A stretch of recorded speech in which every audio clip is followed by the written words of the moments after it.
मित्रांनो तुम्ही बघू शकता बघा शेतामध्ये पाणी होतं हे आता आम्ही पाणी काढून दिलंय पाणी चाललेलं आहे बघा बघू शकता मित्रांनो बघा शेतामध्ये पाणी झालं आपल्या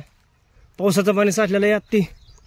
गेल्या वर्षी तर पाऊस नव्हता बरं झाला आमचा पाऊस आला भरपूर असा नंबर 1 पाऊस आलेला असताना एकदम भारी असं आता आनंद झालेला आहे सगळ्या शेतकऱ्याला मित्रांनो बघू शकता तुम्ही पाणी बघा शेतामध्ये कसं साठलेलं दिसतंय तुम्हाला बघा ते लावण्याच्या ठिकाणी राहण्यात आपले जरा काळीचे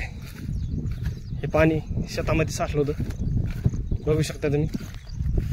बघा मी आता शेतातून घरी चाललेलो आहे पाणी काढून बघू शकता मित्रांनो बघा सगळा चिखल झालेला आहे सध्या वापसा पण नाही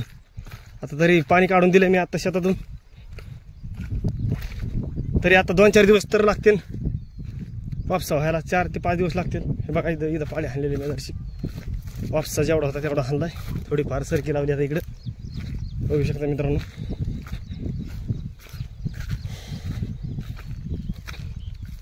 हे बघा सरकी लावलेली काय अर्धा एकर सरकी लावली अर्धा एकर बरंच तसंच राहिले समजा वापसा नाही त्याला बघू शकता मित्रांनो काल पाळी घातली काल त्याच्यानंतर सरकी फुल्ली पाडून सरकी लावलेली मित्रांनो बघा फुल्ली पाडली त्याच्यानंतर बघा बघू शकता तुम्ही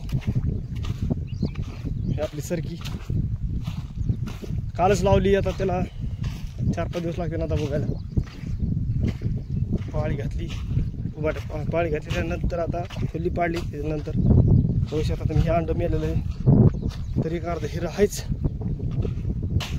आहेच अंड बघा मित्रांनो बघू शकता तुम्ही मी आलो शेतामध्ये ज्ञानेश्वर डोईफोडे लाईक करा फॉलो करा सबस्क्राईब करा मित्रांनो आपल्या यूट्यूबला चॅनल आहे ज्ञानेश्वर डोईफोडे हे नावाने म्हणून लाईक करा फॉलो करा सबस्क्राईब करा असेच तुमची मदत करत राहा मित्रांनो बघा आपलं शेत बघू शकता मित्रांनो तुम्ही आपण आपल्या शेतामध्ये आलेलो आहे हे बघा सरकी वगैरे लावलेली आहे लाईक करा फॉलो करा सबस्क्राईब करा मित्रांनो